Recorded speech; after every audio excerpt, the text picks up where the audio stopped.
Hello everyone. आज की class में हम लोग वायरल डिजीज़ से होने वाले जो बीमारियां हैं उनकी प्रैक्टिस सेट करने वाले हैं। यानी कि कुछ क्वेश्चन हैं जो मैंने पहले प्रैक्टिस सेट में दिए नहीं थे। ये क्वेश्चन ऐसे भी हैं जो मैंने क्लास में आपको पढ़ाते वक्त नहीं पढ़ाया होगा, लेकिन बहुत इंपॉर्टेंट क्वेश्चन है। तो प्लीज़ आज की क्लास आप मिस मत करिएगा। और इस क्लास के एंड पे मैं आपसे 5 क्वेश्चन पूछने वाली हूँ, तो प्लीज़ उसका आंसर जो कमेंट सेक्शन में दे दीजिएगा अगर आपको आता होगा तो। ठीक है, तो चलिए बात करते हैं फर्स्ट क्वेश्चन की। विच वायरस कॉज स्मॉल पॉक्स? इसका आंसर होगा वेरियोला वायरस। जो स्मॉल पॉक्स होता है वो किससे होता है? वेरियोला वायरस से होता है। ठीक है, तो ऑप्शन नंबर 1 इसका सही है। स्मॉल पॉक्स जो होता है इसको क्या कहते हैं? चेचक भी कहते हैं। ठीक है, हिंदी में इसको चेचक कहते हैं। अब बात करते हैं इसके बाकी 3 ऑप्शन की। तो दूसरा ऑप्शन क्या दिया है? Varicella zoster. जो वेरिसेला जोस्टर होता है इससे क्या होता है? इससे चिकन पॉक्स फैलता है। रुबेला वायरस जो होता है इससे क्या फैलता है? मीसल्स। मीसल्स को क्या कहते हैं हम लोग? खसरा कहते हैं। और रोप्टो वायरस से क्या फैलता है? रेबीज़ यानी कि हाइड्रोफोबिया, जो कि पागल कुत्ते के काटने से होता है। ठीक है, फिर क्वेश्चन नंबर 2 क्या दिया है? Variola virus has genetic material. यानी कि जो वेरियोला वायरस होता है जिससे क्या फैलता है? Small pox. उसमें जेनेटिक मटेरियल क्या होता है? तो जेनेटिक मटेरियल क्या होता है? जो माता पिता के लक्षणों को बच्चों तक ट्रांसफ़र करते हैं उन्हें कहते हैं जेनेटिक मटेरियल। लेकिन वायरस में तो रिप्रोडक्शन होता नहीं है, तो ये जेनेटिक मटेरियल बच्चों तक पहुंचाने का कोई काम नहीं है। बस इनका काम क्या होता है जेनेटिक मटेरियल का? ये बीमारी को पहुंचाते हैं। ठीक है, क्या करते हैं? बीमारी को क्या करते हैं? एक मनुष्य से दूसरे मनुष्य पहुंचाने का काम करते हैं जेनेटिक मटेरियल। किसके अंदर? वायरस के अंदर। तो जो वेरियोला वायरस है इसमें कौन सा जेनेटिक मटेरियल होता है? डबल स्टैंडर्ड डीएनए होता है। ठीक है, जो प्लांट होते हैं, प्लांट वायरस जो होते हैं, वैसे प्लांट वायरस में मोस्टली जो जेनेटिक मटेरियल होता है वो होता है सिंगल स्टैंडर्ड आरएनए। ठीक है, याद रखिएगा। कुछ ही प्लांट में डबल स्टैंडर्ड डीएनए या फिर सिंगल स्टैंडर्ड डीएनए पाया जाता है, अदरवाइज सारे में क्या होता है? सिंगल स्टैंडर्ड आरएनए ही पाया जाता है। और जो एनिमल वायरस होते हैं उनमें सब पाए जाते हैं। सिंगल स्टैंडर्ड आरएनए भी हो सकता है, या डबल स्टैंडर्ड डीएनए होगा, या फिर सिंगल स्टैंडर्ड डीएनए हो सकता है। मतलब कुछ भी हो सकता है, इन चारों में से कोई भी जेनेटिक मटेरियल होगा। ठीक है, तो बात करते हैं क्वेश्चन नंबर थर्ड की। क्वेश्चन नंबर 3 क्या दिया है? Small pox vaccine is which kind of vaccine? यानी कि जो स्मॉल पॉक्स वैक्सीन था जिससे क्या फैलता है? फैलता, ये तो वेरियोला वायरस से फैलता है। हाँ, स्मॉल पॉक्स वेरियोला वायरस से फैलता है जिसमें डबल स्टैंडर्ड डीएनए पाया जाता है। और इसकी जो वैक्सीन बनाई गई थी, इस वैक्सीन का टाइप क्या है? देखिए, वैक्सीन बहुत से टाइप के होते हैं। जैसे एटीन्यूटेड वायरस है, वैक्सीन है, इनएक्टिव वैक्सीन है, सेकेंड जनरेशन वैक्सीन है, थर्ड जनरेशन वैक्सीन है। तो ये बहुत से टाइप होते हैं वैक्सीन की। तो कौन सा टाइप का वैक्सीन है ये? तो जो स्मॉल पॉक्स इसका जो वैक्सीन था वो कैसा था? एटीन्यूटेड वैक्सीन था। क्योंकि एटीन्यूटेड वैक्सीन का मतलब होता है इस वैक्सीन में एक्टिव वायरस का यूज़ किया गया था। ठीक है, और ये बहुत ही ज़्यादा इफेक्टिव होता है। इसी वजह से क्या इस टाइम में भारत हमारा कैसा? भारत का पूरा विश्व जो है स्मॉल पॉक्स से मुक्त हो चुका है। ठीक है, तो इसके बाद थोड़ा सा देख लेते क्या दिया है। Small pox vaccine the violent property of pathogen, these vaccines provide artificial active immunity and vaccination is the best prevent remedy for small pox. ठीक है, जो मैंने बताया उसी के बारे में सब दिया है। क्वेश्चन नंबर 4 क्या दिया? Who is known as father of immunology? यानी कि जो इम्यूनोलॉजी है उसके फादर कौन है? तो उसके फादर जो है क्वेश्चन नंबर 20, इसका आंसर बी सही है, एडवर्ड जेनर। ठीक है, एडवर्ड जेनर क्या इसका सही होगा? क्योंकि एडवर्ड जेनर ने जो था 1796 में क्या किया था? स्मॉल पॉक्स की वैक्सीन की डिस्कवरी की थी। इसी वजह से क्या पूरा विश्व जो है स्मॉल पॉक्स से मुक्त हो चुका है। इनकी इस उपलब्धि की वजह से क्या हुआ था? एडवर्ड जेनर को इम्यूनोलॉजी का फादर बना दिया गया। ठीक है, ये इसके फादर हैं। अब बात कर लेते हैं इसके बाकी ऑप्शन की। तो बी ऑप्शन तो हमारा सही है, इसको हटाते बाकी फर्स्ट देखते हैं। तो दमित्री इवानोव्स्की जो हैं ये वायरोलॉजी के फादर हैं, यानी कि वायरस के विज्ञान की स्टडी जो है जिसमें हम लोग करते हैं, यानी कि वायरस विज्ञान जो है, यानी कि विषाणु विज्ञान, उसके फादर है। इन्होंने सबसे पहले टोबैको मोज़ेक वायरस की खोज की थी, यानी कि टीएमवी की खोज की थी। इस वजह से क्या हैं? विषाणु विज्ञान के फादर हैं। तीसरा है एरिक एरिक्सन। एरिक एरिक्सन को क्या कहते हैं हम लोग? लाइकेनोलॉजी के फादर कहते हैं। क्यों कहते हैं लाइकेनोलॉजी की? देखो, लाइकेनोलॉजी में हम लोग लाइकन का मतलब लाइकन का क्या करते हैं? अध्ययन करते हैं। लाइकन क्या होता है? लाइकन जो होता है, जैसे आपने लैब में देखा होगा, केमिस्ट्री लैब में एक लिटमस पेपर होता है ना, जिससे हम लोग एसिड बेस टेस्ट करते हैं। तो लिटमस पेपर जो होता है वो लाइकन का ही बना होता है। और लाइकन क्या होता है? एल्गी जो होती है और फंजाई जो होती है, इन दोनों की क्या होती है? कनेक्टिंग लिंक होती है। ठीक है, एल्गी और फंजाई की। और फिर नेक्स्ट क्या दिया है, फ्रांसिस्को रेड्डी दिया। फ्रांसिस्को रेड्डी जो हैं वो पैरासाइटोलॉजी के फादर हैं, क्योंकि इन्होंने पैरासाइट की खोज की थी। ठीक है, बात करते क्वेश्चन नंबर 5 की। क्वेश्चन नंबर 5 क्या दिया है, when was small pox eradicated from the world, यानी कि पूरा विश्व स्मॉल पॉक्स से कब मुक्त हो गया। देखो स्मॉल पॉक्स से मुक्त हो गया ये बात तो पता, बस बट ईयर किसी को नहीं पता है। तो क्या हो जाएगा 1980। ठीक है, कब हुआ 1980, 1980 में पूरा विश्व क्या हो गया, स्मॉल पॉक्स से मुक्त हो चुका है। और इसकी वैक्सीन 1796 में किसने खोजी थी, एडवर्ड जेनर ने खोजी थी। ठीक है, लगभग मतलब देखा जाए तो कितना होता है, 1796 में इन्होंने डिस्कवरी की, लगभग मतलब 200 साल तो लग गए, मतलब 180 साल लगभग इनको लग गया इस वैक्सीन को काम करने में। बट भारत हमारा क्या हो गया, भारत के साथ साथ पूरा विश्व स्मॉल पॉक्स से मुक्त हो चुका प्रेजेंट टाइम में। तो जो लास्ट केस था वो कब देखा गया, 1977 में देखा गया था। तो लेकिन इसको डिक्लेयर कब किया गया, 1980 में डिक्लेयर किया गया WHO के द्वारा, वर्ल्ड हेल्थ ऑर्गेनाइजेशन। ठीक है, जिसका मुख्यालय कहाँ पर है, जिनेवा में है। तो अगर हम बात करें हम लोग डिक्लेयर, देखो लास्ट केस तो 1997 में देखा गया, लेकिन इसको हम नहीं सही मानते। क्यों, क्योंकि जब तक कोई ऑथेंटिक सोसाइटी इसको घोषित नहीं करती कि हाँ ये बात सही है, तब तक हम इस चीज़ को नहीं मान सकते हैं। तो 1980 में WHO ने जब घोषित कर दिया कि हाँ हमारा भारत नहीं, हमारा पूरा विश्व जो है वो स्मॉल पॉक्स से मुक्त हो चुका, तब से हम लोग मानते हैं कि हाँ 1980 से पूरा विश्व क्या है, स्मॉल पॉक्स से मुक्त हो चुका है। ठीक है, क्वेश्चन नंबर 6 क्या दिया है, in chicken pox rashes first appear on body and then on the faces. देखो इस चिकन पॉक्स जो होता है, जिसको हम लोग क्या कहते हैं, हिंदी में चिकन पॉक्स को क्या कहा जाता है, छोटी माता कहते हैं। ठीक है, तो छोटी माता डिजीज़ जो होता है, इसमें सबसे पहले दाने हमारे बॉडी पर आते हैं, फिर हमारे चेहरे पर आते हैं, ये इस पर कहा गया। तो क्या ये बात सही है, हाँ बिल्कुल सही है, क्योंकि दाने सबसे पहले हमारे पीठ या पेट में दिखाई देते, फिर हमारे चेहरे पर आते हैं। ठीक है, rashes first appear on the body and then on the face in chicken pox disease, the rash come out in crop. ठीक है, in crop and which each fresh crop there may be slight fever again, rashes change into papules vesicle without fluid and then into postulates and finally into dark brown scab.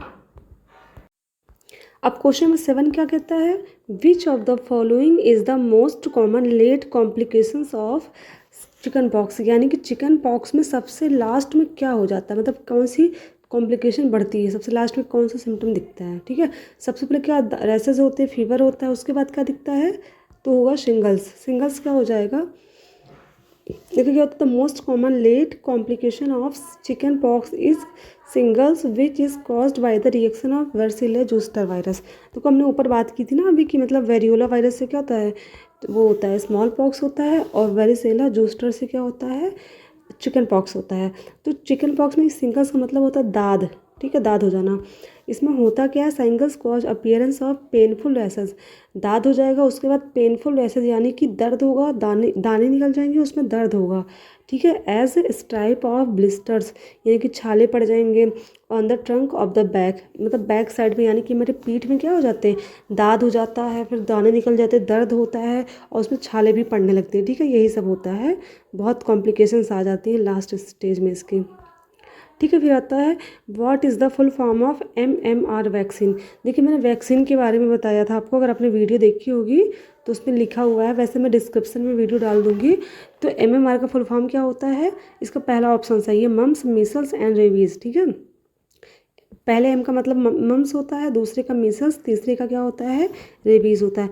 Mums Meselson और rabies का मतलब होता है हिंदी में, mums जो होता है वो गलसुआ को बोलते हैं, और मीसल्स जो होता है वो खसरा को बोलते हैं, रेबीज तो आप जानते हो हाइड्रोफोबिया को कहते हैं। ठीक है, तो मम्स मीसल्स रेबीज़ ये तीनों इसका फुल फॉर्म है, मम्स मीसल्स एंड रेबीज़। क्या हो जाएगा, mumps measles rabies. MMR vaccine is a combined vaccine given to babies within 12 to 15 month of their birth, यानी कि जब बच्चा पैदा होता है तो 1 से 1.5 साल के बच्चे को ये वैक्सीन लगाई जाती है। और एक वैक्सीन से क्या होता है, बच्चे को 3 बीमारी से मुक्ति मिलती है। ठीक है, देखो रुबेला का मतलब यहाँ पे क्या, रुबेला वायरस से क्या होता है, रेबीज़ फैलता है, इसलिए यहाँ पर रुबेला वायरस लिखा है। ठीक है, फिर क्वेश्चन नंबर 9 क्या दिया है, क्वेश्चन नंबर 9 दिया है what is incubation period of rhabdovirus. जो रोब्डो वायरस होता है उसका इंक्यूबेशन पीरियड कितना होता है, तो कितना होता है, 10 days to 1 year होता है। ठीक है, तो इंक्यूबेशन पीरियड का देखिए मतलब क्या होता है, पहले हम समझ लेते हैं इसका मतलब क्या होता है, ठीक है। तो जो रॉब्डो वायरस होता है जिससे क्या फैलता है, रेबीज़ फैलता है। याद रखिएगा रेबीज़ डिजीज़ जो होता है वो किससे फैलता है, रेबीज़ वायरस से तो फैलता है, लेकिन उसकी कैटेगरी कौन सी है, रॉब्डो वायरस है, ठीक है। यानी कि रॉब्डो वायरस होता है वो। देखो जैसे आज जो है ये कोई व्यक्ति है, ठीक है, ये कोई व्यक्ति है, इसके ऊपर क्या हुआ, ये जो रॉब्डो वायरस है इसने इंजेक्ट किया, अब इसने इस पर इन्फेक्शन किया। तो आज कौन सा दिन है, आज मान लीजिए 23, आज 23 तारीख है, और आज को रॉब्डो वायरस ने इस व्यक्ति को इंजेक्ट कर दिया, यानी कि इसको इन्फेक्शन इसको और फैला दिया। अब इस व्यक्ति में जो लक्षण है कितने दिन के बाद दिखाई दे रहे हैं, लगभग आ गया 28 दिन के बाद, यानी कि 28 तारीख को लक्षण दिखाई दिए। तो 23 तारीख को इस वायरस ने क्या किया, इस व्यक्ति के अंदर प्रवेश किया, और इस व्यक्ति में जो रेबीज़ के लक्षण थे वो 28 तारीख को दिखाई दिए। तो 23 तारीख से लेकर 28 तारीख के बीच का जो दिन होगा वही क्या होगा, इंक्यूबेशन पीरियड होगा, ठीक है। आई होप सबको समझ में आ गया होगा। तो यही पूछा जा रहा है जो रॉब्डो वायरस होता है उसका इंक्यूबेशन पीरियड कितना होता है, तो ये 10 दिन से 1 वर्ष होता है, ठीक है। कितना होता है, 10 दिन से 1 वर्ष का होता है इसका। और ये फैलता कैसे, पागल कुत्ते के काटने से फैलता है, या फिर पागल बिल्ली काट ली, मतलब इन्हीं सब से बहुत से जानवर, सियार होते हैं, लोमड़ी होती है, इनसे भी क्या होता है रॉब्डो वायरस अंदर हमारे फैलता है, ठीक है।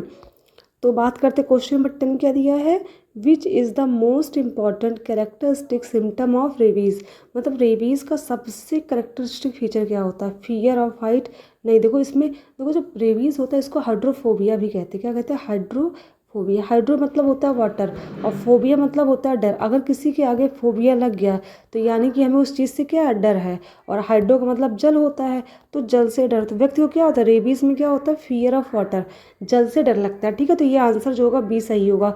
Rabies is commonly called as hydrophobia which means fear of water.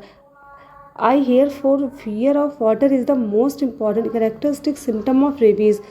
Other symptom include excess salivation, severe headache। देखो इसमें क्या होता है, इंसान को सबसे ज़्यादा क्या होता है, पानी से डर लगता है, इसका मोस्ट मतलब सबसे मेन फीचर तो यही होता है। और इसमें क्या होता है, सेलिवेशन भी होता है कि लार बहुत गिरता है, सीवियर हेडेक मतलब सर में बहुत ज़्यादा खतरनाक वाला दर्द होता है। Alternating phases of excitement and depression, मतलब इंसान को बहुत ज़्यादा घबराहट होती है, एक्साइटेड बहुत जल्दी हो जाता है, बहुत ज़्यादा अजीब सा होता है, डिप्रेशन होता है, टेंशन बहुत होती है, ये सब इसके अदर सिम्टम है, ठीक है। अब क्वेश्चन 11 की बात करते, क्या कह रहा है, what is the morality rate of humans if they contract rabies, अगर मनुष्य में रेबीज़ की बीमारी हो जाती है तो मोरालिटी रेट कितना हो जाता है इसका, तो हो जाता है 100% फैटल, ठीक है। Rabies is 100% fatal if neurological symptoms have developed like violent movements. Violent movement का मतलब होता है, हाँ तो ये जो बात की गई, सॉरी क्वेश्चन कहाँ चला गया ऊपर, हाँ क्वेश्चन ऊपर चला गया है। हाँ इसमें बात क्या कर, मोर्टेलिटी रेट यानी कि मतलब मृत्यु दर पूछ रहा है कि अगर किसी को रेबीज़ हो जाता है तो मृत्यु दर कितनी होती है, 100% होती है। क्योंकि देखिए इसमें होता क्या है, violent movement, uncontrolled excitement, inability to move parts of the body. तो इसमें होता क्या है, बहुत ज़्यादा मतलब वायलेंट मतलब होता है इंसान को बहुत ज़्यादा गुस्सा आता है, बहुत चिल्लाता है, इसमें अनकंट्रोल्ड एक्साइटमेंट हो जाती है, इनएबिलिटी टू मूव मतलब बॉडी के पार्ट्स मूव नहीं होते हैं, बहुत ज़्यादा कन्फ्यूज़न होती है, कॉन्शियसनेस जो होती है वो क्या हो जाती है, यानी कि जो दिमाग मतलब जितनी भी चीज़ें हमारे फ्यूचर में हमें याद रहती हैं, कॉन्शियसनेस जो होती है वो ख़त्म हो जाती है, ठीक है। Once these symptom appear the result always death, और अगर ये सिम्टम दिखाई देते तो इंसान क्या होता है, वो हमेशा मतलब इतना कन्फर्म हो जाता है 100% कि उसकी मृत्यु कन्फर्म है। तो रेबीज़ वायरस अगर किसी के अंदर प्रवेश करता है तो अप्रॉक्सीमेट 99% से ज़्यादा लोग की मृत्यु हो जाती है, तो लगभग भी 100% माना गया, ठीक है। इस डिजीज़ से इंसान की मृत्यु हो जाती है। What is the earliest sign of contracting polio, यानी कि जो इस टाइम पे पोलियो फैला है उसका मतलब साइन क्या होता है, यानी कि सिम्टम क्या दिखाई देते हैं।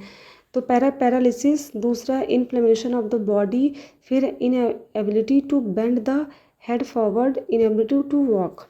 तो इसका ऑप्शन नंबर सी सही है, यानी कि अगर किसी को पोलियो हो गया इस टाइम पे क्या देखने को मिलता है, inability to bend the head forward, यानी कि अपना हेड जो है वो इंसान क्या ऊपर की तरफ बेंड करने मुड़ने में क्या होता है उसको दिक्कत होती है। The earliest sign of polio is inability to bend the head forward, यानी कि अपना सर आगे की तरफ वो बेंड नहीं मोड़ नहीं सकता। However the attack of paralysis, और उसको पैरालिसिस हो जाता with high fever, headache, chills, vomiting and pain all over the body. With in 2 to 3 days the paralysis reaches its maximum. यानी कि पहले तो क्या होगा, इंसान का सर नहीं मुड़ता ऊपर की तरफ, आगे की तरफ नहीं मुड़ेगा, वोमिटिंग होती है, हेडेक होता है, फीवर हो जाता है, पूरी बॉडी में पेन होता है। 2 से 3 दिन के बाद क्या हो जाता है, पैरालिसिस की प्रॉब्लम और ज़्यादा बढ़ने लगती है। ये हो गया पोलियो के बारे में। क्वेश्चन नंबर 3 क्या दिया गया है, which of the following options is incorrect regarding the contraction of polio. तो मतलब कॉन्ट्रैक्शन ऑफ पोलियो के रिगार्ड्स में कौन सा ऑप्शन गलत है ये बताना है। पहला है it spreads through intestinal discharge, यानी कि इंटेस्टाइन से निकलने वाले वेस्ट से ही फैलता है। दूसरा it spread through contaminated food and water, यानी गंदे पानी और भोजन से फैलता है। तीसरा इट स्प्रेड बाई फ्लाइज, ये मक्खियों के द्वारा फैलता है। चौथा है it spread through mosquito bytes, ये मच्छर के काटने से फैलता है। ठीक है, तो देखते हैं इसका ऑप्शन नंबर क्या होगा। तो इसका ऑप्शन जो होगा वो डी गलत है। ठीक है, इसमें देखो क्या पूछा गया था, इनकरेक्ट, यानी कि गलत ऑप्शन पूछा गया था। तो जो इंटेस्टाइनल डिस्चार्ज होता है, यानी कि जो वेस्ट निकलता है हमारे इंटेस्टाइन से, उस वेस्ट के थ्रू फैलता है, ये सही है। गंदे पानी और भोजन से भी फैलता है, ये भी सही है। और जो घरेलू मक्खी होती है उसके द्वारा भी क्या होता है, पोलियो फैलता है। लेकिन जो मच्छर के काटने से, ये गलत दिया। ठीक है, मच्छर के काटने से पोलियो नहीं फैलता, इससे क्या फैलता है, मलेरिया फैलता है।